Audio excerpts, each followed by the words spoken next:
Hello everyone. मैं doctor Anjali Srivastava और ये मेरा यूट्यूब चैनल आदर्शाल है। आज का हमारा वीडियो है क्लास 12 के चैप्टर सॉरी यूनिट 7 के chapter 5 principles of inheritance and variations पर। ये chapter students they have requested इसके पहले के 2-3 वीडियो में मैंने क्लास 11 के बायोलॉजिकल क्लासिफिकेशंस पर डिस्कशंस किए थे। बट कुछ स्टूडेंट्स का रिक्वेस्ट है क्लास 12 के स्टूडेंट्स का कि मैं जेनेटिक्स से कुछ टॉपिक्स जेनेटिक्स के टॉपिक्स पहले डिस्कस कर लूं। और आपके एग्जामिनेशंस तो बिल्कुल नजदीक आते जा रहे हैं। मुझे लगता है जनवरी में आपके प्रीज होंगे, मार्च में एग्जामिनेशंस होंगे। तो मैं कोशिश करती हूँ कि जितना हो सके क्लास 12 के भी टॉपिक्स को कवर कर सकूं। आज हम पहला चैप्टर देखते हैं, जेनेटिक्स एंड इवोल्यूशन, जो यूनिट 7 है क्लास 12 का। और उसका चैप्टर 5 है principles of inheritance and variations. This inheritance and variations chapter genetics का फर्स्ट टॉपिक है। तो अभी हमारे पास कितने टर्म्स आ गए? पहला तो हमने देखा जेनेटिक्स आ गया। जेनेटिक्स हम पढ़ने जा रहे हैं। जेनेटिक्स आप इसके बाद देखेंगे हम इसके बाद में कि जेनेटिक्स और इवोल्यूशन, जेनेटिक्स एंड इवोल्यूशन आपका ये यूनिट 7 है। तो इस जेनेटिक्स में और इवोल्यूशन में भी क्लोज रिलेशनशिप है। किस तरह से जेनेटिक्स जो डील करता है with the inheritance of characters, characters parents से ऑफस्प्रिंग में कैसे जाते हैं, और इस जेनेटिक स्टडीज का सिग्निफिकेंस लिंक कैसे है इवोल्यूशन से, ये हम बाद में देखेंगे। अभी हम सिर्फ इतना जाने कि जेनेटिक्स और इवोल्यूशन काफी क्लोजली लिंक्ड हैं।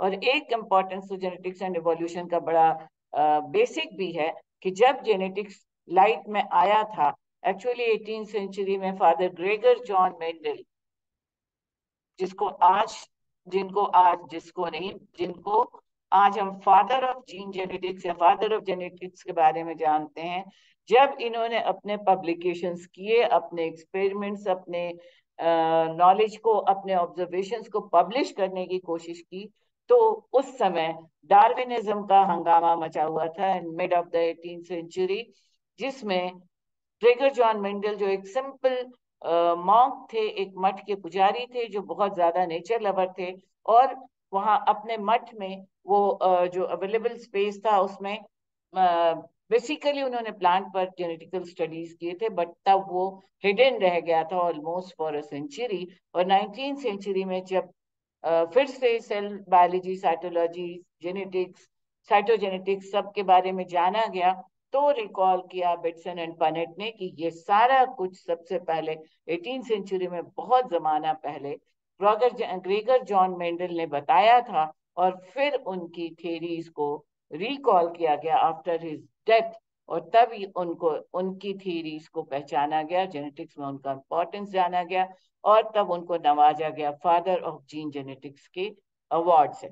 एनीवे, तो अभी हम ये जान लें, जेनेटिक्स हो गया, इवोल्यूशन हो गया। इवोल्यूशन इज द जेनेटिक्स है पेरेंट्स ऑफ स्प्रिंग का रिजम्बलेंसेस का रीजन, और इवोल्यूशन है एंसेस्टर्स के बारे में।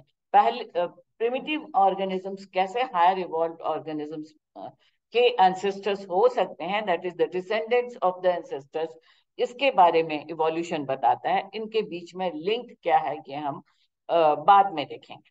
तो आज का जो हमारा principle of inheritance and variation से हम देखने जा रहे हैं, तो इसके बारे में एक एक लाइन में हम देख लेंगे। फर्स्ट हो गया जेनेटिक्स, हमने देखा। इवोल्यूशन हमने देखा। इनहेरिटेंस, इनहेरिटेंस का इंग्लिश में लिटरल मीनिंग है, लिटरेचर में मीनिंग है कोई कुछ भी जो पेरेंट का ऑफस्प्रिंग्स के पास चला गया हो, धारी हो, डेप्थ हो, प्रॉपर्टी हो, जायदाद हो, तकलीफें हो, कैरेक्टर्स हो। बट बायोलॉजी में जो जेनेटिक्स हम देख रहे हैं, बायोलॉजी इनहेरिटेंस के, बायोलॉजिकल इनहेरिटेंस का मतलब है कैरेक्टर्स इनहेरिट कर रहे हैं किस तरह एक पेरेंट से उनके ऑफस्प्रिंग में, and that phenomenon is called as inheritance. And inheritance जिस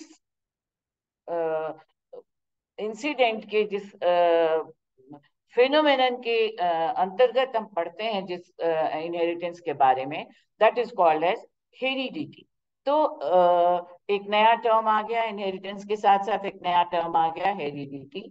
सो heredity is the story of inheritance of characters from one generation to another generation through a particular hereditary vehicle, जिनको जो एग्जैक्टली कहे जाते हैं chromosomes. और इन chromosomes पर जो particular points हैं, जो पर्टिकुलर प्लेसेस हैं, जो रिस्पॉन्सिबल होते हैं एक्चुअली एक्सप्रेशन ऑफ कैरेक्टर्स के लिए, वो कहे जाते हैं दोज आर जीन्स। सो हमने देखा हेरिडिटी, हमने देखा जेनेटिक्स, हमने देखा इवोल्यूशन, हमने देखा इनहेरिटेंस। अब बचा है जो इस लिंक में वेरिएशन। तो इनहेरिटेंस एंड वेरिएशंस में रिलेशनशिप बहुत इंटरेस्टिंग है। जब हम पेरेंट्स की तरह दिखते हैं तो वो हो गया इनहेरिटेंस ऑफ कैरेक्टर्स, और ये फेनोमेनन हो गया जेनेटिक्स। इस साइंस को जिस नॉलेज से हम, जिस साइंस में हम ये पढ़ते हैं कि पेरेंट्स ऑफस्प्रिंग के जैसे क्यों होते हैं, उसको जेनेटिक्स कहते हैं। तो उस जेनेटिक्स में में हम ये भी पढ़ते हैं कि ऑफ कोर्स पेरेंट्स की तरह ऑफस्प्रिंग है। ये लायन का बच्चा कब लायन होगा, जो फ्यूचर लायन ही है। रैबिट के बच्चे रैबिट ही हैं, मंकी का बच्चा मंकी ही है। पर ये दोनों एक दूसरे के कार्बन कॉपी नहीं है, they are not the carbon copies. मैं अपने पेरेंट्स के जैसी हूँ, हो सकता है मुझ में कुछ कैरेक्टर्स मदर के हों, हो सकता है मुझ में कुछ कैरेक्टर्स फादर के हों, हो सकता है मुझ में कुछ कैरेक्टर्स मेरे ग्रैंड ग्रैंड पेरेंट्स के हों। परंतु किसी भी स्थिति में मैं अपने किसी भी एंसेस्टर की, अपने पेरेंट्स की, अपने ग्रैंड पेरेंट्स की कार्बन कॉपी नहीं हूँ। मेरी अपनी आइडेंटिटी है, मेरे अपने कुछ कैरेक्टर्स हैं। तो वो इंसिडेंट्स, वो वजह हैं जिनकी वजह से हम कहते हैं कि पेरेंट्स से कुछ ऐसे जीन्स हैं, कुछ ऐसे क्रोमोसोम्स हैं जिनमें सिचुएटेड होते हैं जीन्स, और वो लेकर के आते हैं कैरेक्टर्स को पेरेंट्स से ऑफस्प्रिंग्स में। तो पर सही है, पर इसका ये मतलब नहीं है कि पेरेंट्स के ऑफस्प्रिंग्स पेरेंट्स के कार्बन कॉपी होंगे। उनमें बहुत कुछ अपने कैरेक्टर्स होंगे, अपने अपनी ओन आइडेंटिटी होगी। और वो आइडेंटिटी जिसकी वजह से विद इन द स्पीसीज, दो स्पीसीज के मेंबर्स एक दूसरे से अलग दिखते हैं, दो स्पेसिफिक वेरिएशंस और differences are called as variations. So I think बहुत बेसिक चीजें आपने देख ली, आपको जरूर समझ में आया होगा क्या है जेनेटिक्स, क्या है हेरिडिटी, क्या है इवोल्यूशन, क्या है इनहेरिटेंस और क्या है वेरिएशंस। इस वीडियो में हम देखने जा रहे हैं मेंडल्स लॉ ऑफ इनहेरिटेंस। अभी हमने देखा कि मेंडल वॉज अ मॉन्क जिन्होंने, इसके अलावा इसके पहले भी मैं आपको बता दूं कि सिर्फ मेंडल ही वो साइंटिस्ट नहीं है जिन्होंने जेनेटिक्स पर काम किया। इसके पहले पाइथागोरस हैं, और बहुत सारे वर्क किए गए हैं जेनेटिक्स के बारे में जानने के लिए कि क्यों पेरेंट्स से ऑफस्प्रिंग रिजेंबल करते हैं। बट वो सारी थ्योरीज बहुत ही अजीब सी भी आप कह सकते हैं, बट इंटरेस्टिंग भी हैं। जिनमें एक थ्योरी ये है कि कुछ मेटिंग के दौरान जब, क्योंकि ये तो हम जानते ही हैं कि नए ऑफस्प्रिंग बनते कैसे हैं, they are closely related to the sexual reproduction higher forms में ही। अभी हम देखें, हायर फॉर्म हो लोअर फॉर्म हो, लिविंग ऑर्गेनिजम्स हमेशा उनकी एक स्पेसिफिक रिप्रोडक्टिव कैपेसिटी होती है, that is they produce the offsprings of their own type. और ये प्रोडक्शन रिलेटेड है विद द सेक्सुअल रिप्रोडक्शन, जिसमें मेल एंड फीमेल दो अपोजिट सेक्स से के गोनाड्स होते हैं, testis from the male and ovary from the female. They produce the gametes, जो कि स्पर्मेटोजोआ या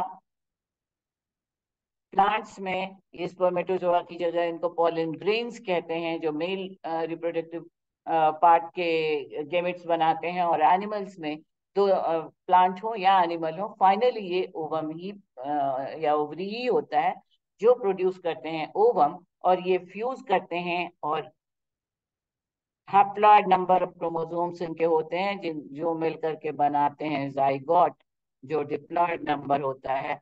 और इस तरह से स्टोरी आगे बढ़ती है सेक्सुअल रिप्रोडक्शन की। तो यहाँ पे ये हमने इसलिए मेंशन किया कि स्पर्मेटोजोआ आते हैं मेल गोनाड से, टेस्टिस से डेवलप करते हैं। तो जब वो टेस्टिस से और जब ये फ्यूज करेंगे दूसरे फीमेल पेरेंट के ओवम से, तो कुछ कैरेक्टर्स आएंगे। दोनों में half half number of chromosome है, एन नंबर ऑफ क्रोमोसोम है। एन नंबर ऑफ क्रोमोसोम्स जो आ रहे हैं उन पे हमने देख लिया है कि उन पे जीन्स होते हैं जो कैरेक्टर्स को लेकर के आते हैं, और इस तरह से जायगोट बनता है, और इस तरह से एक नए लाइफ की कहानी शुरू होती है। तो this is the story of इस इनहेरिटेंस को, इसमें कैरेक्टर्स कैसे इनहेरिट हो रहे हैं, इसको सबसे पहले डिटेल्स में मेंडल का एक्सपेरिमेंट्स को, मेंडल की फाइंडिंग्स को डॉक्यूमेंट करने के बाद, मेंडल ऑफ कोर्स ये काफी समय तक अनरिकॉग्नाइजेबल रहा इनका भी फाइंडिंग्स, बट उसके बाद इनको इम्पोर्टेंस मिला।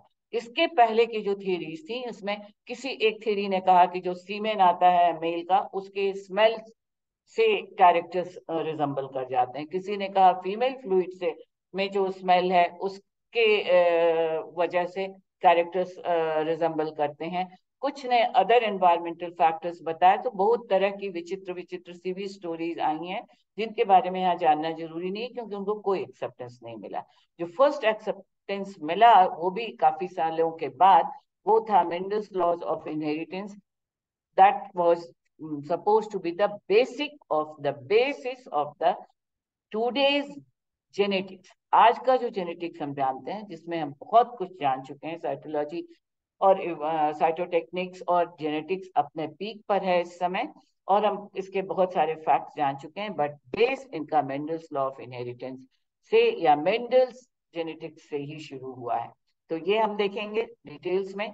उसके बाद incomplete dominance, chromosomal theory of inheritance, sex determination, mutation and genetic disorders, ये सारे होने चाहिए।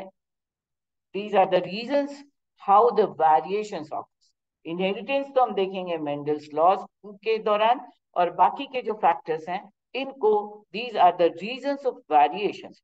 तो मैंने इस स्लाइड में कोशिश की है, लेट अस सी अगर बहुत लंबा हो जाएगा जो कि होगा ही, तो हम इसे 2 या 3 पार्ट में डिवाइड करने की कोशिश करेंगे। So let us come now. ये principles of inheritance and variations को 2 हेडिंग के अंदर भी पढ़ सकते हैं, या 2 इनके इम्पॉर्टेंट सिग्निफिकेंस हैं। जीन इंटरैक्शंस किस तरह के होते हैं और इनसे किस तरह के इंट्राजेनिक और इंटरजेनिक इंटरैक्शंस की वजह से डिफरेंट रीजन्स होते हैं। इसको इसमें आ जाते हैं टर्म्स जो जेनेटिक्स से रिलेटेड है, जो हम बाद में देखेंगे। Incomplete dominance, multiple alleles, codominance, lethal genes, this is duplicate genes, complementary genes, supplementary genes, and this gene अभी बिल्कुल ही epigenic genes most probably it is, but ये थोड़ा सा मैं भूल रही हूँ और इसमें क्लियर भी नहीं है। ये आपके जस्ट एग्जाम्पल का अपने आपके समझने के लिए ये एग्जाम ये दिया है मैंने। So now let us come to the important terminologies. Before हम इसके पहले कि हम main Gregor John Mendel father of genetics के काम पर जाएं, उनके एक्सपेरिमेंट्स को समझें, हम पहले कुछ इंपॉर्टेंट टर्मिनोलॉजीज आज के जो नॉलेज है साइंस की, आज का जो नॉलेज है इसका साइटोलॉजी और जेनेटिक्स का, उसके बेसिस पर इंपॉर्टेंट टर्म्स पहले समझ लें। हेरिडिटी हमने देख लिया है, process of transmission of heritable traits from parents to offsprings. Genetics branch of biology dealing with the principle and mechanism of inheritance and variation. Inheritance is the basis of heredity, and by this process traits are passed on from the parents to the offspring, and continuity of the gene pool is maintained by the process of inheritance. आम के पेड़ से या आम के बीज से आम ही पैदा होगा, मनुष्य का बच्चा मनुष्य का ही होगा, गाय का बच्चा गाय का ही होगा। तो ये जो कंटिन्यूटी ऑफ जीन पूल इसको कह सकते हैं, जिसके जो मेंटेन किया जाता है by the process of inheritance. यहाँ बायोलॉजिकल इनहेरिटेंस की बात हो रही है। And genes are basic unit of inheritance and located on chromosomes. ये आज हम साइटोलॉजी को अच्छे से जानते हैं, और हम जानते हैं कि सेल के, चाहे वो प्रोकैरियोटिक हो चाहे वो यूकैरियोटिक हो, एक सेल बाउंड्री होती है, उसके अंदर सेल फ्लूइड होता है। स्पेसिफिकली हम यूकैरियोटिक सेल की बात करें क्योंकि हम हायर फॉर्म्स के जेनेटिक्स के बारे में अभी पढ़ रहे हैं। And then there is a nucleus जो कि न्यूक्लियर मेम्ब्रेन से घिरा हुआ होता है। यूकैरियोट्स, प्रोकैरियोट्स में भले ही न्यूक्लियर मेम्ब्रेन नहीं हो पर जेनेटिक मटेरियल आरएनए डीएनए के फॉर्म में होता है। ये सारी चीजें हम जान चुके हैं कि डीएनए एक डबल स्ट्रैंडेड मटेरियल है जिसमें इनकोडेड होते हैं कैरेक्टर्स के कैरियर्स जिनको हम कहते हैं जीन्स। जैसे हमारा आई कलर है, हमारा ब्लड टाइप है, हमारा हेयर कलर है, हमारे ग्रोथ, टॉलनेस, ड्वार्फनेस एक्सेट्रा। तो ये सब के जीन्स इन डीएनए पर लोकेटेड होते हैं इन फॉर्म ऑफ जीन्स। बल्कि अब तो हम जानते हैं कि डीएनए पर लोकेटेड नहीं होते हैं, ये जीन्स डीएनए के पार्ट्स होते हैं। ये यूनिट्स जिनको एक पर्टिकुलर लेंथ और लीनियर पार्ट ऑफ डीएनए है जिसे हम सिस्ट्रॉन कहते हैं, which acts as a gene is located or is a part of DNA. So whatever the condition is, now variation exists among the individual of one species. Parents offspring की तरह क्यों होते हैं ये हमें बताता है हेरिडिटी।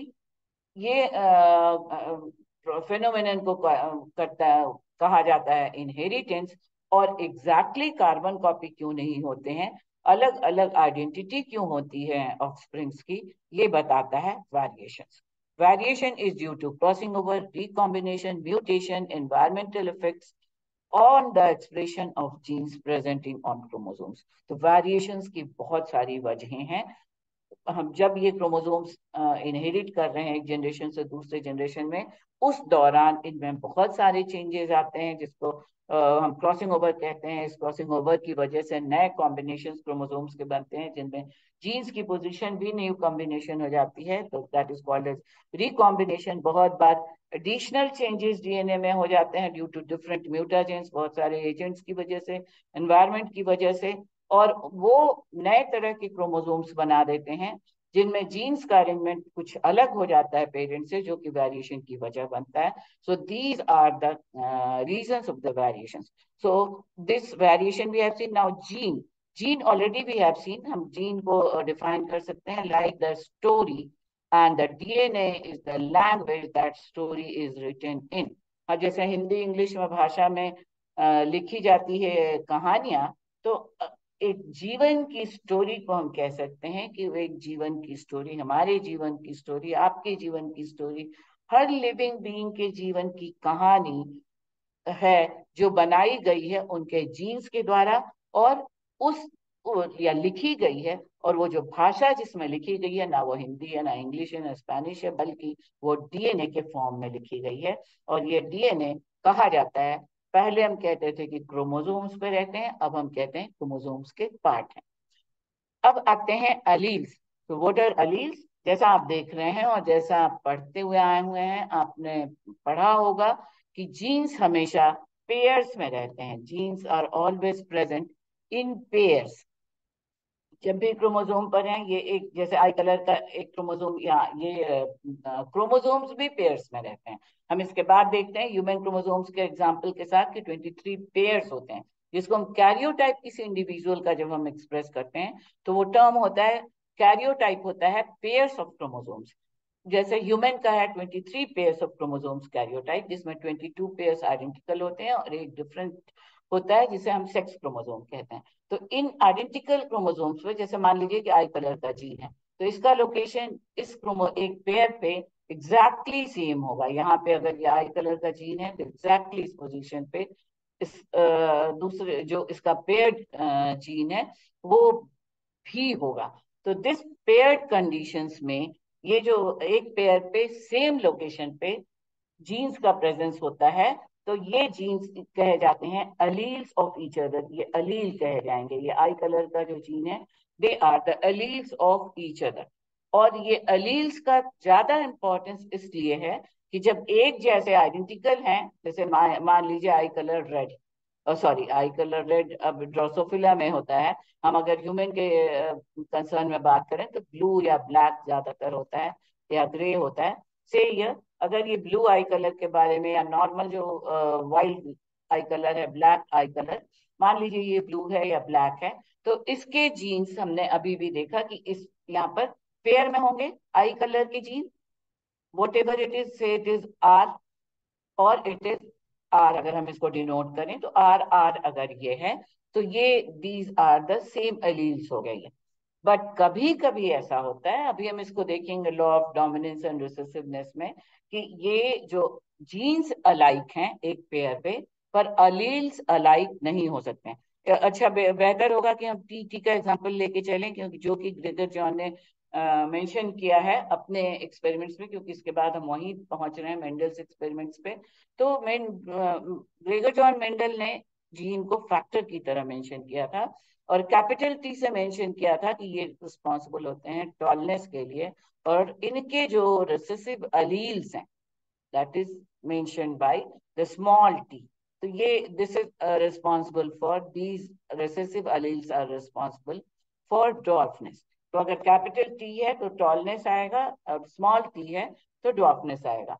तो the but the characters must be of the same trait. एक अलील का मतलब वो अलील्स हैं जो सेम ट्रेट के हैं। जैसे आई कलर के लिए जो अलील है वो आई कलर के लिए ही रिस्पॉन्सिबल होगा यहाँ पर भी।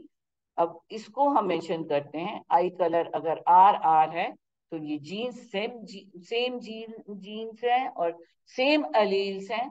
और अगर ये आई कलर ब्लैक आई कलर के लिए कैपिटल आर रिस्पॉन्सिबल है, और दूसरे क्रोमोसोम पर जो ऑर्गेनिज्म है उसमें ये कैसे पता चलेगा, इसके लिए तो बहुत लंबी कहानी है, हम मेंडल्स एक्सपेरिमेंट देखेंगे। अगर ये स्मॉल आर है जो ब्लू आई या ब्राउन आई के कलर के लिए रिस्पॉन्सिबल है, तो आई कलर ही रिस्पॉन्सिबल है, तो ये आर एंड आर कहे जाएंगे अलील्स। ये R, this small R is the allele of this capital R of the same pair. So I hope अब समझ में आया होगा। थोड़ा सा आगे जब हम मेंडल्स एक्सपेरिमेंट देखेंगे तो और आपको समझ में आएगा। Now the next term comes homologous chromosomes. Chromosomes के बारे में अब हम थोड़ा सा देखें। यहाँ पे हम देखते हैं this is the human karyotype, इसका एग्जांपल लेकर के हम चलते हैं। होमोलॉगस एंड हेटेरोलॉगस क्रोमोसोम्स हम देख रहे हैं। सो होमोलॉगस क्रोमोसोम्स वो क्रोमोसोम्स हैं, जैसे ये 23 पेयर्स हैं ह्यूमन क्रोमोसोम्स, जिनमें 22 pairs we are looking, they are exactly identical, ये बिल्कुल एक जैसे हैं ये 22 pair, and they are homologous chromosomes. That is इस एक क्रोमोसोम पे ये जैसा मैंने आपको पहले बताया कि कैरियोटाइप पेयर ऑफ क्रोमोसोम बताते हैं, ये जो फर्स्ट पेयर है तो इसमें दो क्रोमोसोम है, इन दोनों क्रोमोसोम्स पर एग्जैक्टली सेम पोजीशन इनकी, जो आप मॉर्फोलॉजी कह सकते हैं या इनका फिनोटाइप, अगर हम फिनोटाइप मतलब मॉर्फोलॉजी, ये भी यहाँ पे छूटा हुआ है इसमें टर्मिनोलॉजी में, फिनोटाइप एंड जीनोटाइप। जब हम एक्सटर्नली देख करके मॉर्फोलॉजिकल स्ट्रक्चर के बारे में बात करते हैं, देखने वाले कैरेक्टर्स के बारे में बात करते हैं, तो वो हो गया फिनोटाइप। और इंटरनल स्ट्रक्चर जो जीन से रिलेटेड है, जिसके बेसिस पर जेनेटिक स्ट्रक्चर हम जानते हैं ऑर्गेनिज्म का, वो जीनोटाइप कहलाता है। तो homologous chromosomes, these are all 22 pairs are homologous chromosomes, जबकि ये 23rd पेयर जिसको सेक्स क्रोमोसोम कहते हैं, ये ह्यूमन के केस में डिफरेंट होता है। बहुत सारे ऑर्गेनिजम्स में इनका कॉम्बिनेशन अलग अलग होता है, अगर फीमेल है तो एक सेक्स होगा, तो फीमेल में तो 23 पेयर्स ही होमोलॉगस होंगे। बट फीमेल और मेल में एक एक्स है एक वाई है, इनका शेप में भी आपको डिफरेंस दिख रहा होगा।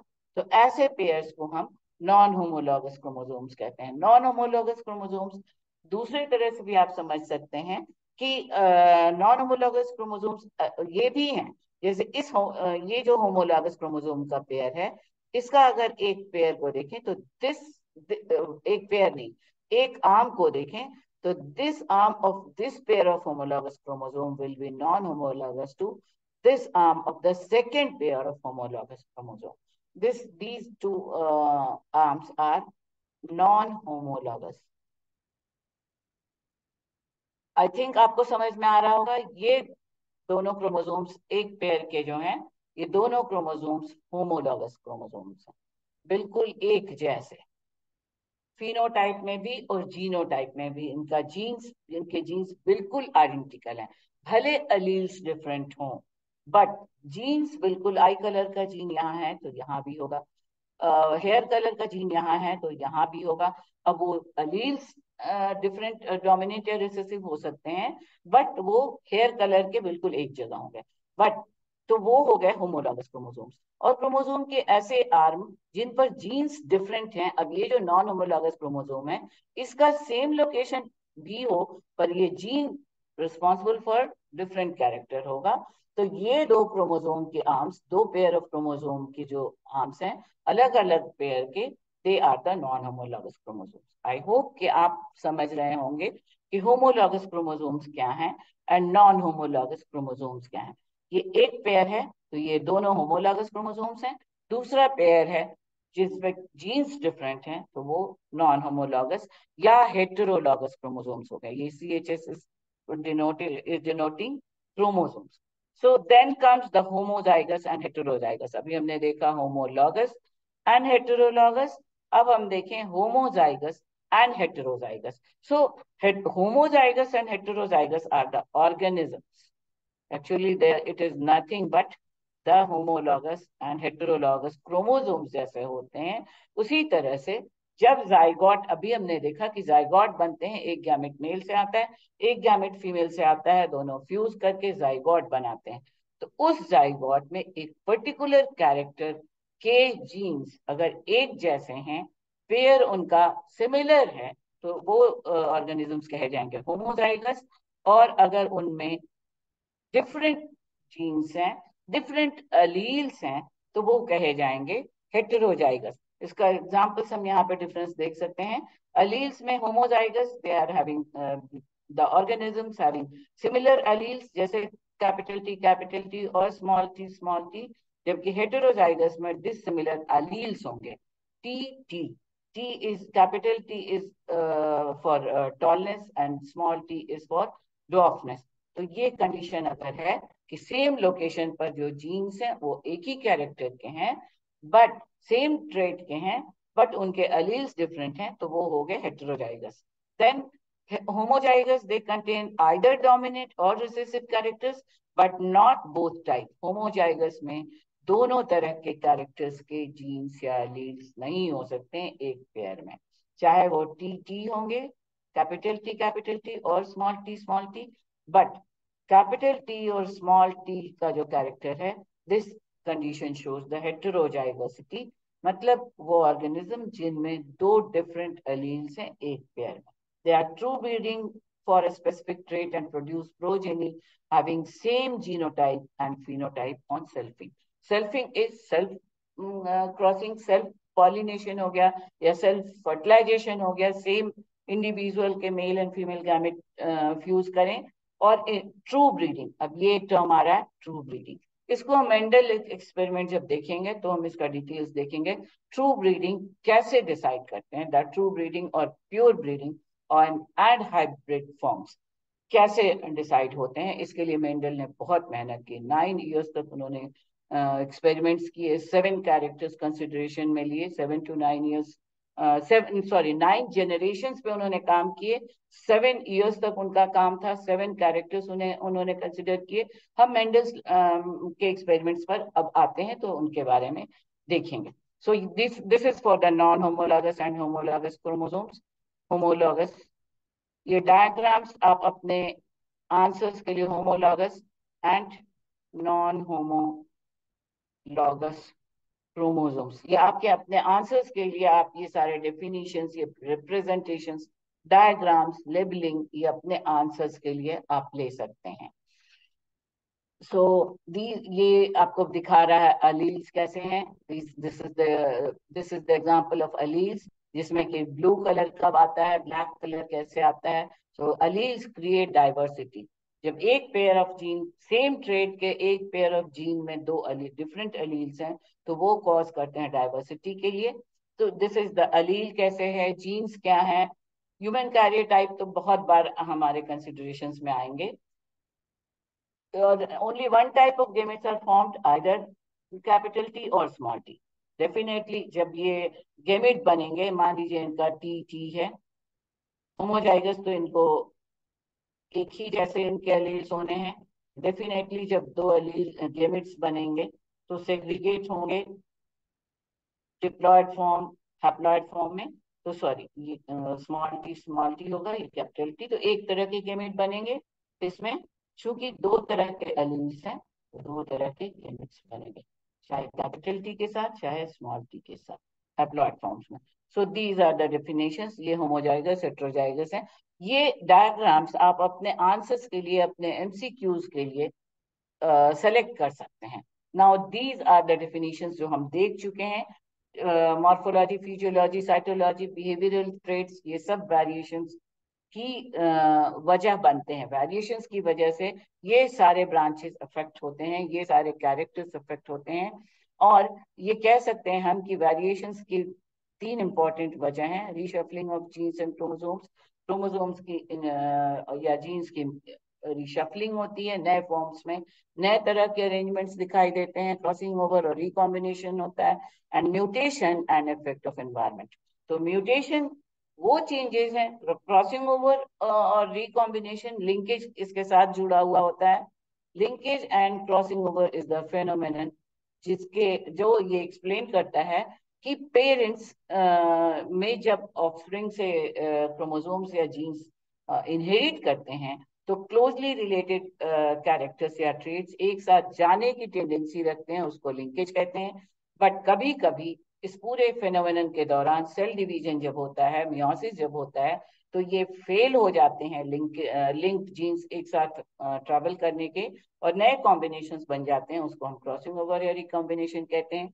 कभी कभी बहुत सारे एनवायरमेंटल कंडीशंस या इंटरनल या एक्सटर्नल कंडीशंस या मेटाबॉलिक एक्टिविटीज, प्रोटीन की सिंथेसिस के दौरान जो जीन का स्ट्रक्चरल कॉन्फ़िगरेशन है, जिसमें हम पढ़ करके आए हैं कि डीएनए बना हुआ होता है फॉस्फेट मॉलिक्यूल का, कार्बन मॉलिक्यूल्स का और नाइट्रोजनस बेसिस का.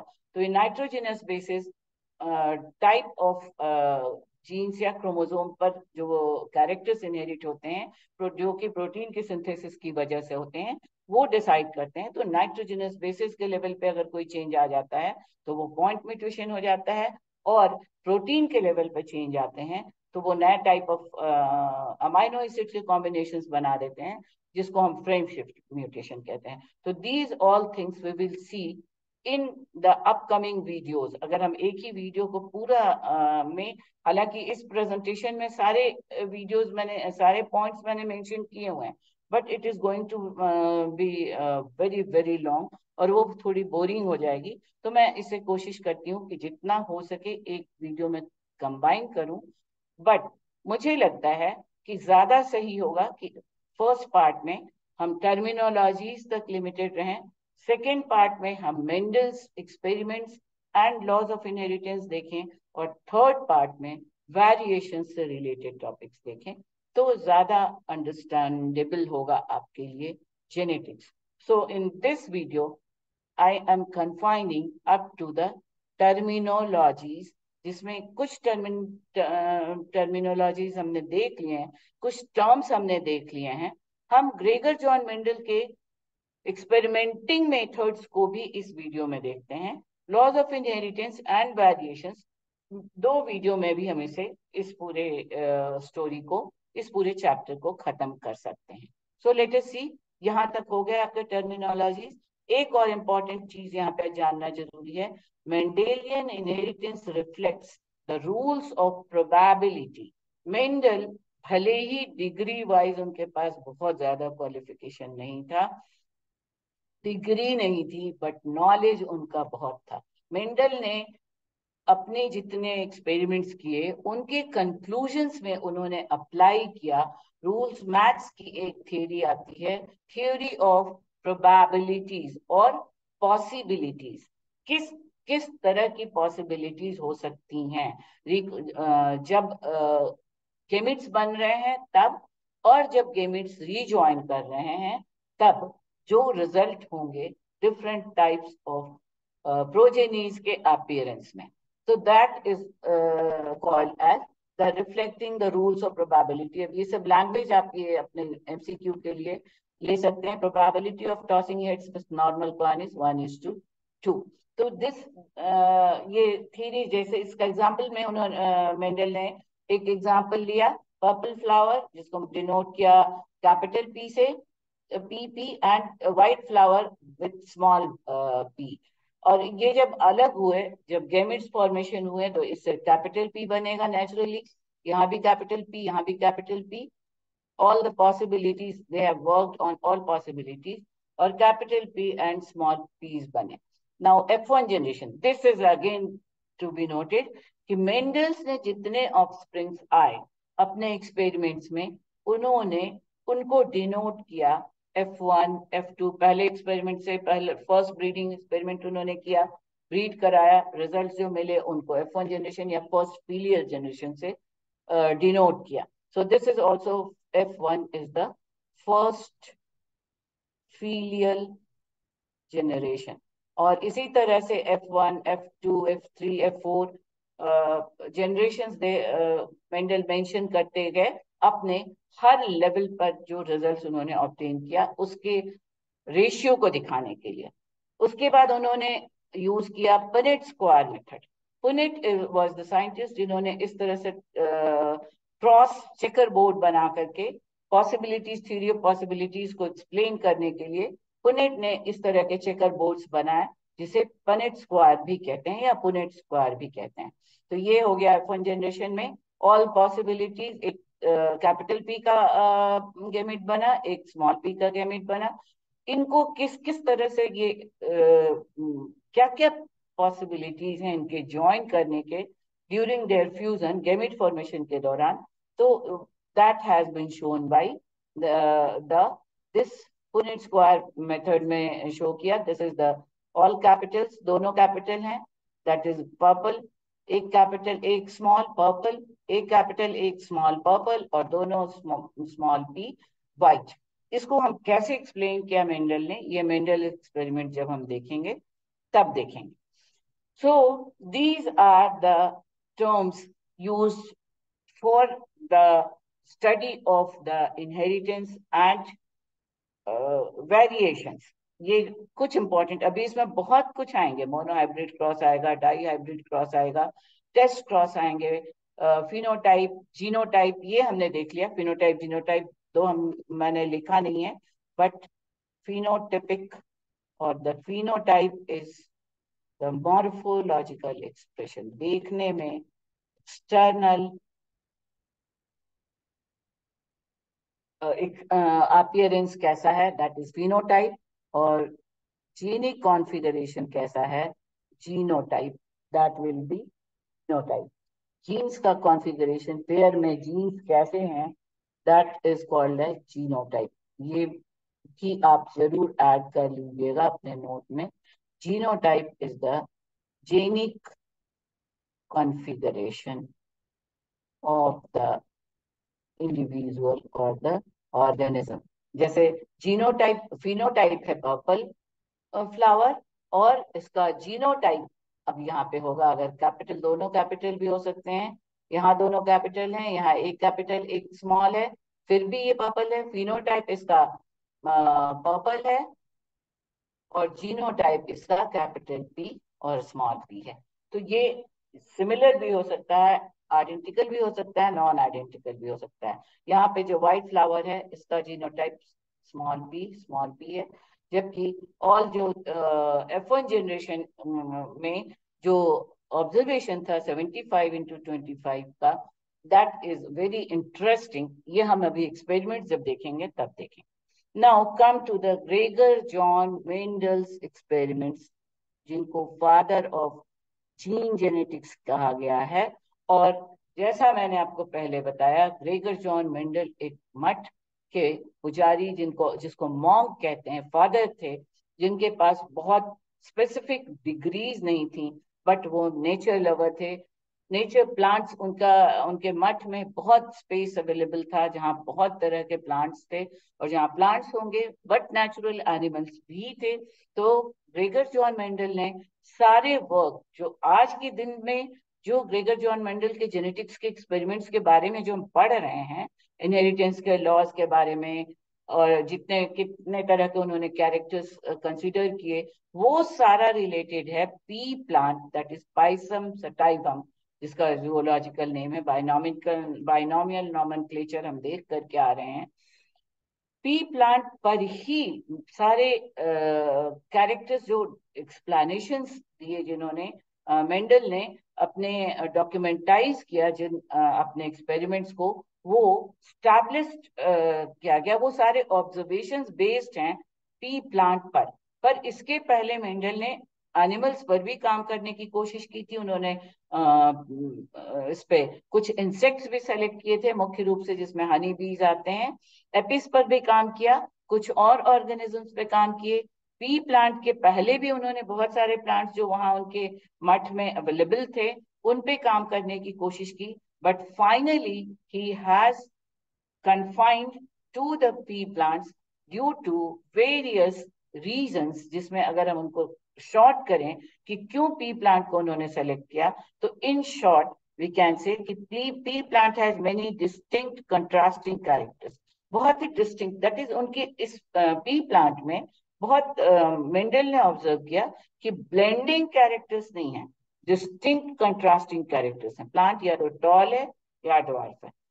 टॉलनेस एंड डॉर्फनेस के बीच में कंडीशंस नहीं मिले ऑलमोस्ट। जो अगर होंगे भी, हम बाद में देखेंगे, न्यू रिकॉम्बिनेशन इसी पर आए हैं। ऐसा नहीं कि ब्लेंडिंग ऑफ कैरेक्टर्स बिल्कुल नहीं होता है, इनकम्प्लीट डोमिनेंस, को डोमिनेंस के भी एग्जांपल्स हम देखेंगे। बट मेंडल ने कंसिडर किया, फोकस किया एक एक कैरेक्टर एक बार एक्सपेरिमेंट करने के समय, और इसमें लार्जली मेंडल ने पाया कि डिस्टिंक्ट कंट्रास्टिंग कैरेक्टर्स हैं, उनका ब्लेंडिंग बहुत कम है। या तो टॉलनेस है या ड्वार्फनेस है, टॉल एंड ड्वार्फ के मिक्सचर कैरेक्टर्स कम है। इसी तरह से फ्लावर के सीड्स जो हैं वो या तो बिल्कुल स्मूथ हैं, नॉर्मल हैं, या रिंकल्ड हैं। तो इस तरह के कैरेक्टर्स उन्होंने, 7 कैरेक्टर्स उन्होंने अपने कंसिडरेशन में लिए, और उसके रीजंस फिर वो कन्फाइन कर गए प्लांट, पी प्लांट पर अपने एक्सपेरिमेंट्स के लिए। और शुरू में पी प्लांट्स के उन्होंने 34 कैरेक्टर्स पर काम करने की कोशिश की थी। 34 से वो 22 कैरेक्टर पर आए, और अल्टीमेटली ओमिट करते करते, क्योंकि कैरेक्टर्स के लिए मैंने बताया कि मेंडल्स ने थ्योरी, मैथ्स की थ्योरी ऑफ प्रोबेबिलिटीज या पॉसिबिलिटीज पर कंसंट्रेट किया, और कैरेक्टर्स को जिनको वो बहुत डिटेल्स में एक्सप्लेन कर सकते थे, वो 7 कैरेक्टर्स उन्होंने चुने। और फाइनली जो भी ग्रेगर जॉन मेंडल का इनहेरिटेंस पर, लॉ ऑफ इनहेरिटेंस जो आज बेसिस माना जाता है जेनेटिक्स का, उसके लिए उन्होंने 7 कैरेक्टर्स कंसिडर किए, और वो 7 कैरेक्टर्स को ले करके उन्होंने अपने एक्सपेरिमेंट्स कैरी किए। एक्सपेरिमेंट्स को फोकस करने के लिए रीजंस उन्होंने पी प्लांट्स के पर क्यों डाले, वो 5 इंपॉर्टेंट रीजंस हैं। पहला, डिस्टिंक्ट कंट्रास्टिंग कैरेक्टर्स है, ब्लेंडिंग ऑफ कैरेक्टर्स कम पाया गया, life span of P plant is short, एक साल में बहुत सारे उनके जनरेशंस ऑब्टेन किए जा सकते हैं। बहुत तेजी से इनका बहुत ही शॉर्ट लाइफ स्पैन है, जल्दी जल्दी ये इनके लाइफ स्पैन खत्म होते हैं और नया जनरेशन ऑब्टेन किया जा सकता है। तो ये एक रीजन था इस प्लांट को चुनने का। दूसरा था, flower show self pollination, reproductive walls being enclosed bye Corolla. इस तरह के जो प्लांट्स, सी प्लांट के जो फ्लावर्स होते हैं, वो आप सी प्लांट के, सॉरी, पी प्लांट के फ्लावर्स इस तरह के शेप का होता है कि वो उसके अंदर इनक्लोज होते हैं सारे जो male and female reproductive organs हैं, that is the androecium and gynoecium. अब प्लांट का कैरेक्टर आप जानते हैं, इसके बाद हम तुरंत अभी देखते हैं कि कैसे इनमें सेल्फ पॉलिनेशन, अगर जरूरत हो सेल्फ पॉलिनेट भी किया जा सकता है। और मेंडल ने जरूरत के हिसाब से, अपने प्रैक्टिकल्स, अपने एक्सपेरिमेंट्स के हिसाब से क्रॉस पॉलिनेशन भी करवाया।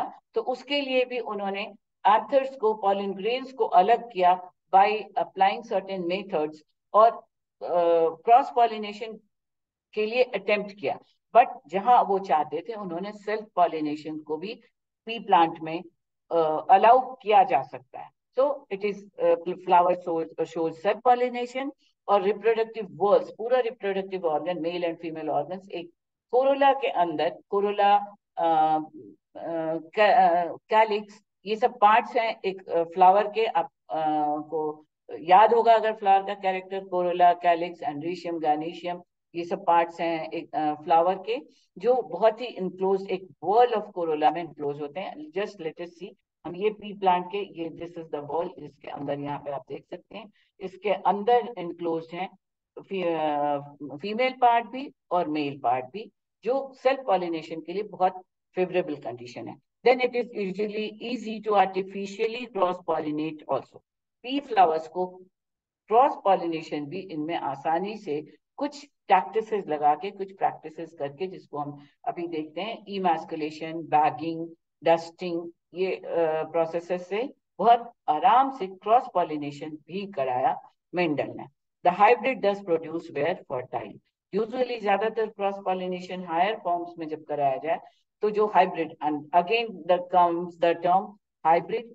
हाइब्रिड का मतलब वो फॉर्म्स जिसको, जो प्लांट्स में, इसीलिए प्लांट्स पे इस तरह के एक्सपेरिमेंट ज्यादा सक्सेसफुल हुए, क्योंकि एनिमल्स में इस तरह के जो दो स्पीसीज को ट्राई करके या दो डिफरेंट फॉर्म्स को ट्राई करके जब हाइब्रिड ऑब्टेन किया जाता है तो वो ज्यादातर स्टेराइल हो जाते हैं, जबकि प्योर फॉर्म्स, हाइब्रिड का रिवर्स या कंट्रास्टिंग फॉर्म हो गया प्योर ब्रीड, जिसमें जो होमोजाइगस कंडीशन है, और जिसमें हाइब्रिड्स जो ऑब्टेन किए जाते हैं दूसरे प्लांट के या दूसरे ऑर्गेनिजम्स के साथ कंबाइन करके जो ऑब्टेन किए जाते हैं ऑफस्प्रिंग, वो एनिमल्स में ज्यादातर वो स्टेराइल हो जाते हैं, जबकि प्लांट्स में और पी प्लांट में स्पेसिफिकली पाया गया कि वो बिल्कुल फर्टाइल है, मतलब वो बहुत आराम से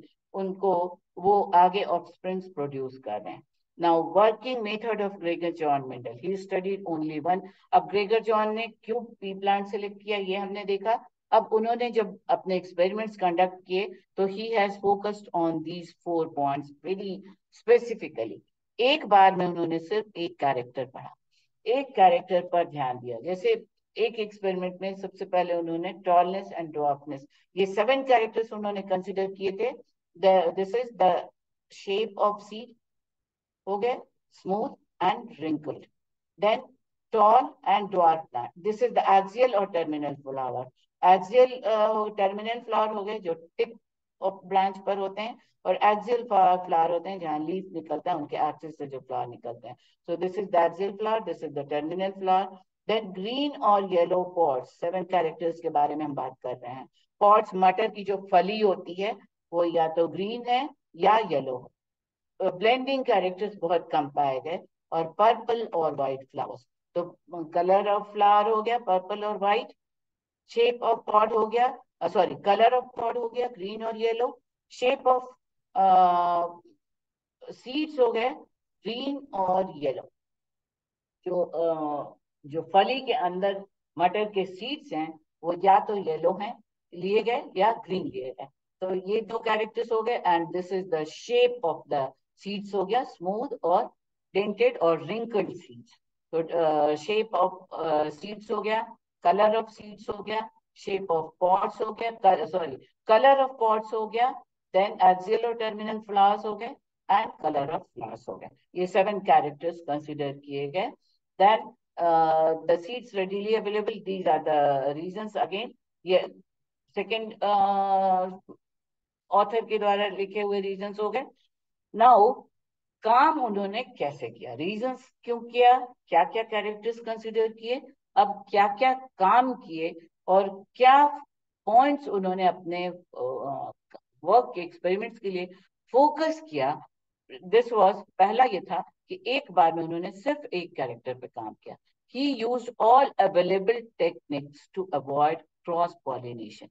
क्रॉस पॉलिनेशन फर्स्ट, सबसे पहले ग्रेगर जॉन मेंडल ने सेल्फ पॉलिनेशन को ज्यादा एम्फेसाइज किया ताकि वो प्योर ब्रीड्स ऑब्टेन कर सके। इसके लिए उन्होंने बहुत क्रॉस पॉलिनेशन को अवॉइड, कैसे क्या होता है पॉलिनेशन में।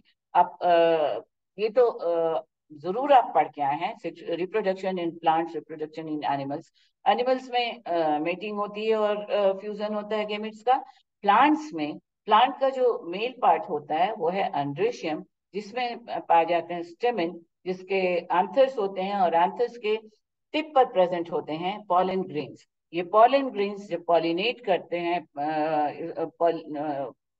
फीमेल पार्ट ऑफ प्लांट को, स्टिग्मा, स्टाइल एंड गार्निशियम होता है।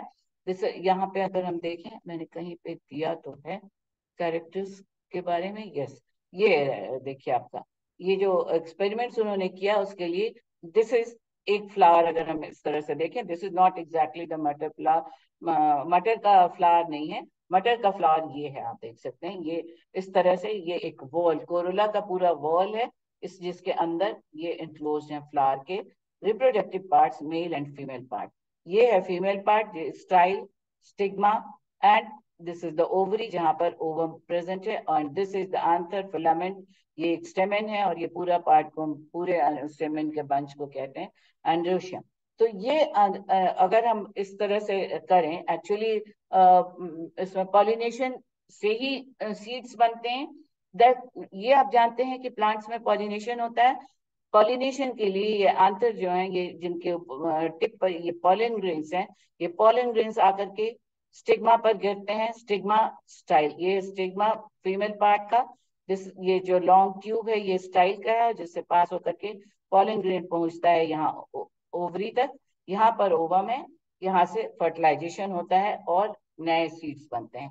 तो अगर ये पॉलन ग्रेन, ये आंथर या पॉलन ग्रेन, जिसके टिप पे ये पॉलन ग्रेन कहे जाते हैं, इस आंथर के अंदर ग्रेन्स होते हैं जो कि जाकर के जो स्पर्म के हेड की तरह फर्टिलाइज करेंगे, वो पॉलन ग्रेन्स अगर सेम फ्लावर के आएंगे तो वो सेल्फ पॉलिनेशन होगा। दूसरे फ्लावर के से वो पॉलन ग्रेन आकर के स्टिग्मा पर गिरता है, तो ये क्रॉस पॉलिनेशन हो गया। तो इसके लिए मेथड्स जो अपनाए मेंडल ने, बहुत बहुत ही कॉशियसली उन्होंने एक्सपेरिमेंट किया, और उन्होंने he tried to avoid all the possibilities कि वो क्रॉस पॉलिनेशन को रोक सकें। इसके लिए उन्होंने बैगिंग की। This is the bagging and tagging. Second, पहला था, फर्स्ट मेथड वाज इमैस्कुलेशन, जिसमें उन्होंने एक फ्लावर के, ये दिस इज द इमैस्कुलेशन, कैंची से ये काट रहे हैं, जो एंथर्स हैं, जो फिलामेंट के साथ एंथर्स, जो मेल रिप्रोडक्टिव पार्ट्स हैं, उसको इमैस्कुलेट कर दिया, मतलब बिल्कुल अलग कर दिया एक फ्लावर से। और नेक्स्ट स्टेप था बैगिंग, ये पॉलिथीन बैग से इस फ्लावर को पूरा कवर कर दिया। एग्जैक्टली ये जो डायग्राम्स हैं, ये मेंडल के प्री प्लांट के एक्सपेरिमेंट्स नहीं है, ये मैंने लिया था, आपको शो करने के लिए लिया है कि क्या क्या मेथड्स उन्होंने अप्लाई किया पी प्लांट पर एक्सपेरिमेंट्स करने के लिए। This is the self pollination, ये एक ही फ्लावर का पॉलन आकर के स्टिग्मा पर गिरेगा, तो ये सेल्फ पॉलिनेशन हो गया। ये दूसरे फ्लावर का पॉलन आकर के स्टिग्मा पर गिर करके यहाँ फर्टिलाइजेशन करेगा, तो this is the cross pollination. I think ये आपको समझ में आ गया होगा। Then emasculated flowers are tagged properly after bagging. जिन फ्लावर्स से ये हटा दिए गए हैं पॉलन ग्रेन्स, यहाँ से ये पॉलन ग्रेन्स या एंथर्स को कट करके अलग कर दिया गया, अब मेल पार्ट्स को अलग कर दिया गया है, ताकि क्रॉस पॉलिनेशन अपने से हम करा सकें दूसरे फ्लावर से।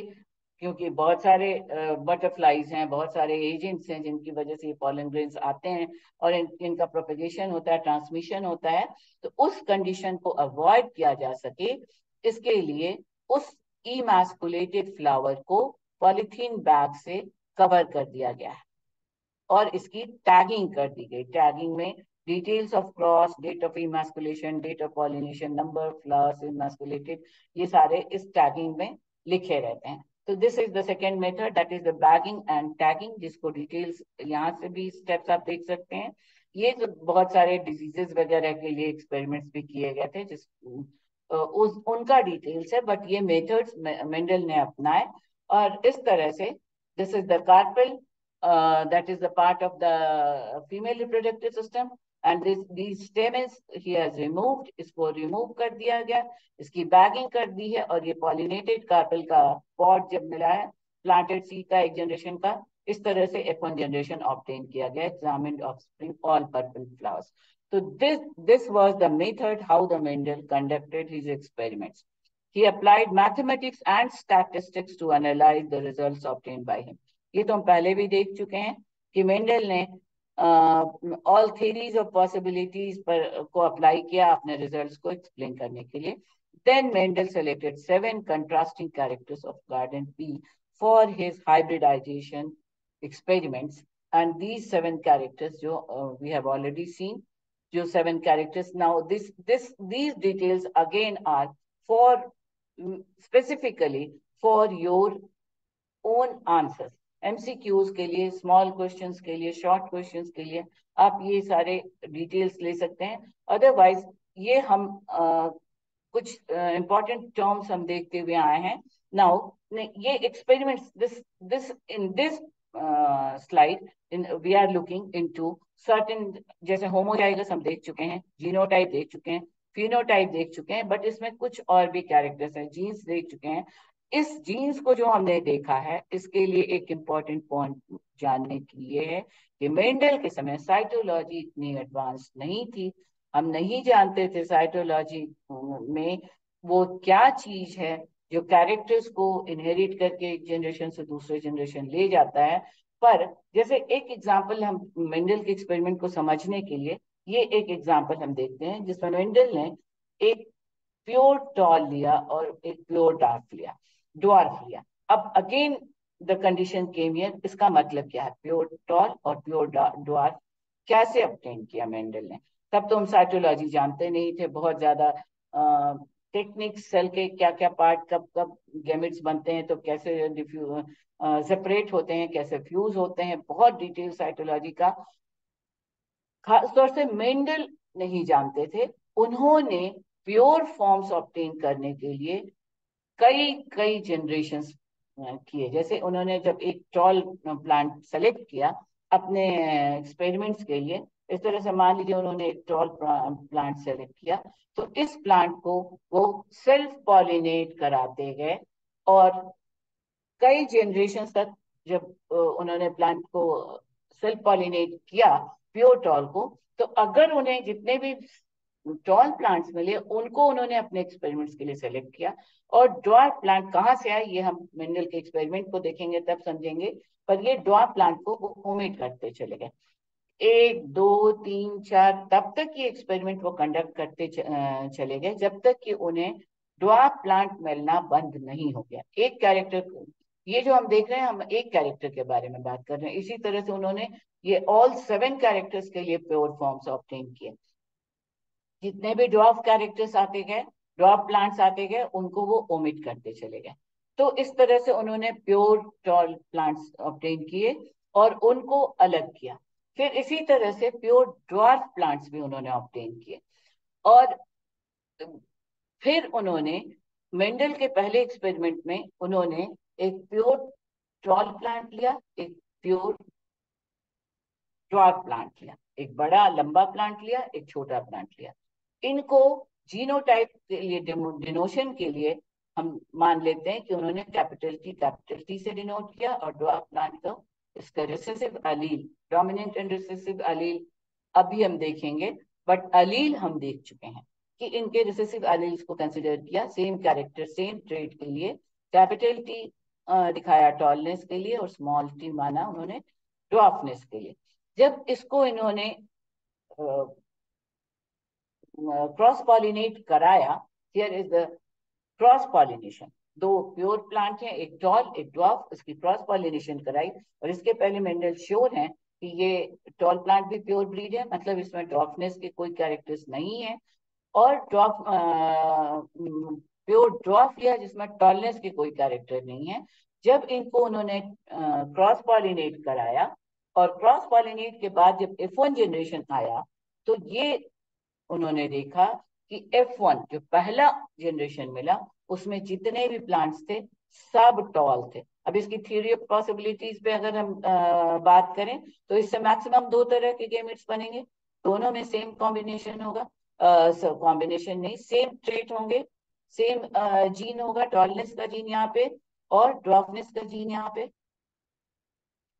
अब अगर हम इनकी theory of possibilities Punnett checker board या पनेट स्क्वाड बना करके चेक करें तो ऑल पॉसिबिलिटीज क्या हो सकती हैं? मैक्सिमम ये टी इससे जाकर के मिलेगा, ये यहाँ पे ये 2 टी हैं, तो आइदर ये टी इससे मिलेगा, this is one possibility, this is another possibility, this is third possibility, ये टी इस टी से मिले, and this is fourth possibility. यही 4 मैक्सिमम पॉसिबिलिटीज हैं। इनको हम शो कैसे करेंगे? यहाँ पे this is the first possibility में ये टी, दिस फर्स्ट पॉसिबिलिटी, यहाँ पे तो सारे में जो पॉसिबिलिटीज हैं ये सारे के कॉम्बिनेशंस में आ रहे हैं, एक कैपिटल एक स्मॉल, इजंट इट? ये आपको समझ में आ रहा है? ये कैपिटल एंड स्मॉल, ये mono hybrid and hybrid cross है। ये एक कैरेक्टर, जब फर्स्ट कैरेक्टर कंसीडर किया गया, as I have told you, अभी बहुत सारे टर्म्स आते चले आएंगे, मोनो हाइब्रिड कंडीशन, जिसमें hybrid is the fusion of 2 forms and mono is single. एक कैरेक्टर को कंसीडर किया हमने, टी और टी सेपरेट हुए, capital T and small T, और जब किसी भी तरह से आप देखिए कोई भी पॉसिबिलिटी, ऑल पॉसिबिलिटीज में सिर्फ एक कॉम्बिनेशन मिल रहा है, capital T and small T. Now in phenotype, ये तो ये जीनोटाइप तो अजम्पशन है अभी, इसको मेंडल ने अज्यूम किया अपने एक्सपेरिमेंट्स का रिजल्ट्स मिलने के बाद। यहाँ पर फिनोटाइप में ये सारे प्लांट्स टॉल थे, सब फिनोटाइप मतलब अपीयरेंस में ऑल प्लांट्स वेयर टॉल। तो this was a little surprising कि तो ड्वार्फनेस कहाँ चला गया? एक टॉल प्लांट को लिया गया है, एक ड्वार्फ प्लांट को लिया गया है, दोनों को क्रॉस पॉलिनेट कराया गया है। अब क्रॉस पॉलिनेट सेल्फ पॉलिनेट मुझे लगता है आप काफी अच्छे से समझ चुके होंगे। क्रॉस पॉलिनेट कराया गया है तो प्योर प्लांट प्लांट से टॉलनेस के ही जीन आए होंगे और प्योर ड्वार्फ प्लांट से ड्वार्फनेस के ही जीन आए होंगे। तो ड्वार्फनेस कहाँ चला गया? F1 जनरेशन में, फर्स्ट फीलियल जनरेशन में सारे प्लांट्स टॉल मिले थे। इसके लिए यहाँ पे कोई स्क्वायर बोर्ड की अभी जरूरत नहीं महसूस की गई, जितने भी फिनोटाइप में सभी प्लांट्स टॉल थे। F2 जनरेशन में इनको सेल्फ पॉलिनेट कराया गया। अब हम देख कर क्या है सेल्फ पॉलिनेट कैसे कराया गया? डस्टिंग करके पॉलिन ग्रेन्स को कलेक्ट कर लिया गया और कवर कर दिया गया बैगिंग से स्टिग्मा को मेच्योर होने के लिए, और मैच्योरेशन के बाद उसी प्लांट के पॉलिन ग्रेन्स को उसी प्लांट के फीमेल के स्टिग्मा पर डस्टिंग करके ब्रश से पॉलिनेट कराया मेंडल ने। तो self this is the selfing आप इसको कह सकते हैं, सेल्फिंग और इनब्रीडिंग और self pollination. And then in the F2 generation, second filial generation में, द रिजल्ट वाज सरप्राइजिंग। अब 3 टॉल प्लांट, अब ये नहीं था कि उन्होंने 4 प्लांट कराए, दिस इज द रेशियो, 3:1 का रेशियो मिला फर्स्ट फीलियल एक्सपेरिमेंट्स में, सॉरी सेकेंड फीलियल जनरेशन में। फर्स्ट फीलियल में तो 100% टॉल थे, यहाँ पर तो 100% टॉल प्लांट्स मिले।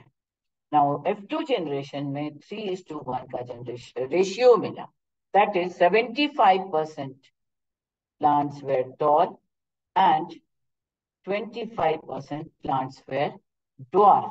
अब इसको एक्सप्लेन करने के लिए पुनेट स्क्वायर बोर्ड या चेकर बोर्ड का इस्तेमाल किया मेंडल ने और अप्लाई किया थ्योरी ऑफ पॉसिबिलिटीज, जो हर बार वो अप्लाई कर रहे हैं अपने एक्सपेरिमेंट्स में। तो और पॉसिबिलिटीज में क्या क्या पॉसिबिलिटीज थे, अगर इसको हम यहाँ पर एक एक्सपेरिमेंट से यहाँ पे बताएं, टी टी के 2 गैमेट्स होंगे ऑल, और यहाँ पे सॉरी, ये तो एक्सपेरिमेंट्स को जब एक्सप्लेन करने के लिए, अगर हम ये एक्सप्लेन मान ले सारे टॉल हैं तो टॉल में 2 कॉम्बिनेशन एक्सपेक्ट किए जा सकते हैं, जिसको बाद में मेंडल ने स्टैब्लिश किया कि this genotype is T T, क्योंकि कहीं तो ड्वार्फनेस है। अगर सेकेंड जनरेशन में ड्वार्फनेस आया तो इसका मतलब ड्वार्फनेस खत्म तो नहीं हो गया फर्स्ट जनरेशन के एक्सपेरिमेंट के बाद। कहीं पर ड्वार्फनेस के लिए कोई एक चीज है प्लांट में जो रिस्पॉन्सिबल है टॉलनेस और ड्वार्फनेस को एक्सप्रेस करने के लिए फिनोटाइप में, जिनका नाम दिया मेंडल ने फैक्टर्स। तब हम जीन्स के बारे में नहीं जानते थे। सटन ने पहली बार जीन का टर्म का यूज किया, Bateson and Punnett and Sutton and Morgan, these were the further upcoming geneticist जिन्होंने जेनेटिक्स पे मेंडल के जेनेटिक्स को रिकॉल किया और उन पे बहुत सारे काम किए और genetics term gene term use किया। मेंडल ने इनका नाम इनको फैक्टर्स बताया। जीन्स की जगह मेंडल ने यूज किया टर्म फैक्टर्स। और मेंडल के हिसाब से मेंडल के जो कहाँ पे चेंजेस आए आज के जेनेटिक्स में वो हम बाद में देखेंगे। मेंडल ने ये कहा कि हर कैरेक्टर के लिए एक फैक्टर होता है, जो कि फिजिबल नहीं पाया गया क्योंकि कैरेक्टर्स जितने हैं उतना कोई भी चीज पास ऑन होता हुआ नहीं पाया गया। तो ये निष्कर्ष निकला कि कोई एक ऐसी चीज है जिस पर फैक्टर्स प्रेजेंट है, और अब हम जानते हैं कि वो क्रोमोसोम्स हैं जिन पर जीन्स प्रेजेंट होते हैं और जीन्स रिस्पॉन्सिबल होते हैं कैरेक्टर्स के लिए, हर एक कैरेक्टर के लिए, जिसको यूनिट ऑफ इनहेरिटेंस भी कहा जाता है। तो ये फैक्टर्स को मेंडल ने कंसिडर किया capital T and small T के रूप में। और तब मेंडल का एक्सप्लेनेशन ये था कि जो फर्स्ट जनरेशन में जो प्लांट्स लिए गए, जो देखने में सारे टॉल थे, उनका जीनोटाइप थ्योरी ऑफ पॉसिबिलिटीज के हिसाब से एक कैपिटल टी होगा, एक स्मॉल टी होगा। This is the most possible explanation given by Mendel on the basis of his experimental factors का प्रोपेगेशन के बारे में अपने एक्सपेरिमेंट्स के ऑब्जर्वेशंस के बेसिस पर उन्होंने जो एक्सप्लेन किया, उसके बेसिस पर सबसे पॉसिबल एक्सप्लेनेशन ये था कि F1 जनरेशन का जीनोटाइप होगा हाइब्रिड फॉर्म, एक कैपिटल टी एक स्मॉल टी। जब ये अलग होंगे तो इनसे दो तरह के हर सेल्फ पॉलिनेट जब किया जाएगा, जब इनकी ब्रीडिंग होगी तो एक कैपिटल टी आएगा एक स्मॉल टी आएगा गैमेट फॉर्मेशन के दौरान। तो ये सेल्फ पॉलिनेशन किया गया है, तो यहाँ पर भी एक कैपिटल टी होगा एक स्मॉल टी होगा। अब ऑल पॉसिबिलिटीज को एक्सप्लेन करने के लिए इस तरह से ये ये मैक्सिमम पॉसिबिलिटीज यही हो सकती हैं, और तो कोई नया पॉसिबल, या तो इससे ये मिलेगा या इस गैमेट से ये मिलेगा, इस गैमेट से ये मिलेगा या इससे ये मिलेगा, यही मैक्सिमम पॉसिबिलिटीज हैं। इनके रिजल्ट्स क्या होने जा रहे हैं? This is capital T, this capital T and this small t, capital T and small t, this small t and this is the capital T, and this is the fourth one is the unique type of combination, small t and small t. इसको अगर हम checker board में ये Punnett square method में इस तरह से Mendel ने एक्सप्लेन किया, तो ये पाया गया कि टॉल है, ये पाया गया टॉल है, ये टॉल है, और सिर्फ एक ड्वार्फ प्लांट मिला। इसका एक्सप्लेनेशन मेंडल ने ये दिया कि जो फैक्टर्स हैं जो कैरेक्टर्स को इनहेरिट कर रहे हैं टॉलनेस एंड ड्वार्फनेस के, उनमें कुछ तो ऐसी चीज है जो ड्वार्फनेस को दबा रही है। अगर ये टॉलनेस का जीन प्रेजेंट है या फैक्टर प्रेजेंट है तो ड्वार्फनेस दब जा रहा है, और इसी वजह से F1 जनरेशन में सारे टॉल आए, क्योंकि हाइब्रिड जनरेशन में फर्स्ट जनरेशन में कहीं पर भी दोनों ड्वार्फ कॉम्बिनेशंस की पॉसिबिलिटी नहीं थी। तो इसके बेसिस पर मेंडल की थ्योरीज आई, फिर जिसको मेंडल ने कहा ये टेस्ट क्रॉस किया, फिर मेंडल ने ये जो सेल्फ क्रॉसिंग की, सेल्फिंग की या ब्रीडिंग की, इसको मेंडल ने टर्म दिया test cross individual with dominant and recessive characters. अब ये टेस्ट क्रॉस थोड़ा सा यहाँ पर डिफरेंस है, टेस्ट क्रॉस फिर इसके आगे के एक्सपेरिमेंट्स में टेस्ट क्रॉस टर्म यूज होगा। यहाँ पे तो सेल्फ ब्रीडिंग हुई और जो कैरेक्टर्स हैं इनमें डोमिनेंट एंड रिसेसिवनेस बाद में पता चला, और इसलिए इसको टेस्ट क्रॉस अभी यहाँ पे कहा गया, जिसमें एक डोमिनेंट और एक रिसेसिव कैरेक्टर्स के इंडिविजुअल को टेस्टिंग कराई गई है रिसेसिव कैरेक्टर के ऑर्गेनिजम्स में। That is the dominant trait is homozygous और हेटेरोजाइगस। दिस कंडीशन को कहा, पहले तो हम समझ लें डोमिनेंट रिसेसिवनेस, फिर हम आएंगे टेस्ट क्रॉस पर, और होमोजाइगस हेटेरोजाइगस तो हम देख ही चुके हैं। नाउ मेंडल एक्सप्लेन कि जहां पर टॉलनेस का जीन प्रेजेंट है वहां पर ड्वार्फनेस का जीन अपने को एक्सप्रेस नहीं कर पा रहा है। तो सुपर है टॉलनेस का जीन जो सप्रेस कर दे रहा है, दबा दे रहा है ड्वार्फनेस के जीन को। तो जो कैरेक्टर अपने को एक्सप्रेस कर रहा है वो है डोमिनेंट, और जो कैरेक्टर दब जा रहा है वो रिसेसिव है। तो यहाँ पर capital T has said to be the dominant gene, and the small t is mentioned, referred or denoted as the recessive gene। तो दो चीजें यहाँ पे क्लियर हैं। डोमिनेंट जीन के प्रेजेंस में रिसेसिव जीन का एक्सप्रेशन नहीं हो सकता है। यहाँ पे हम देख रहे हैं, अब ये एक प्योर फॉर्म है और दो, अब ये अगर हम यहाँ पे F2 जनरेशन मेंडल के मोनोहाइब्रिड क्रॉस के एक कैरेक्टर को लेकर के जब मेंडल पढ़े तो F3 जनरेशन के एक्सप्लेनेशन में कुछ बहुत इंपॉर्टेंट बातें आती हैं। 75-25 का जो एक्सप्रेशन है 3:1 का, ये फिनोटाइप में है। मतलब तीन, अगर चार ही प्लांट उन्होंने नहीं लिए थे, ये रेशियो लिया था, प्रोपोर्शन लिया था उन्होंने कि चार में तीन प्लांट टॉल हैं और एक प्लांट ड्वार्फ है। तो ड्वार्फ तो जीनोटाइप इनका डबल रिसेसिव है, ये तो क्लियर है। क्योंकि अगर रिसेसिव नहीं है, दोनों रिसेसिव नहीं है, तो डोमिनेंट कैरेक्टर अगर है तो रिसेसिवनेस तो दिखेगा ही नहीं।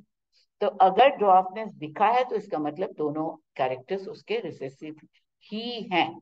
बट जो टॉलनेस है, इनके जो फॉर्म्स ऑब्टेन किए गए, इनको जब सेल्फ पॉलिनेट या cross pollinate, that is the test crossing.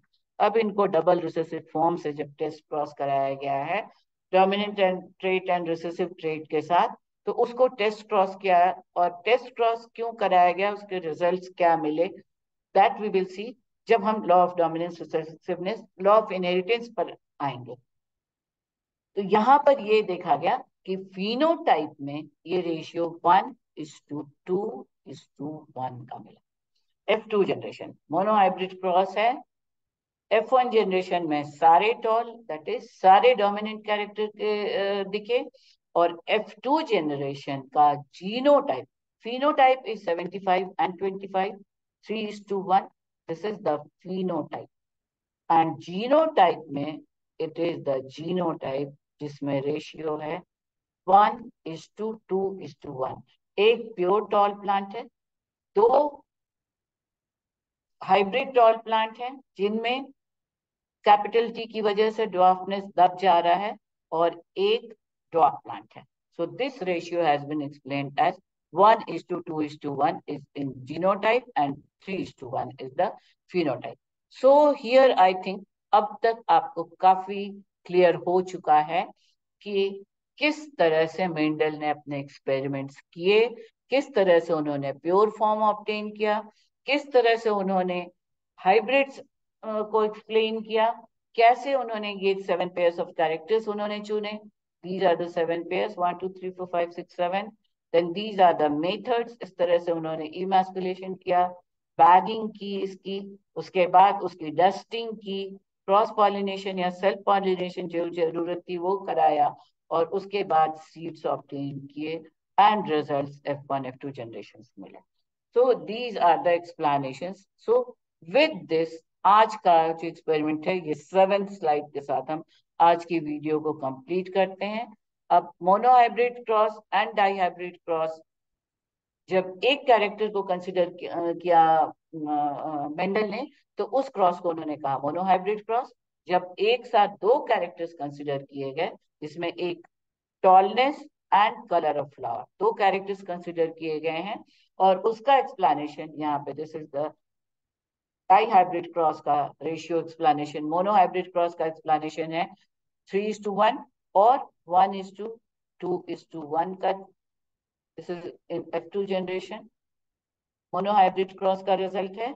और डाई हाइब्रिड क्रॉस, दो कैरेक्टर्स यहाँ कंसिडर किए गए हैं, tall and dwarf and purple and white,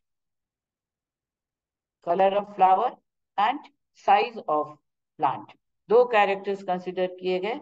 और यहाँ पर जो रेशियो आया ऑब्टेन किया गया डाई हाइब्रिड क्रॉस का, दिस इज 9:3:3:1।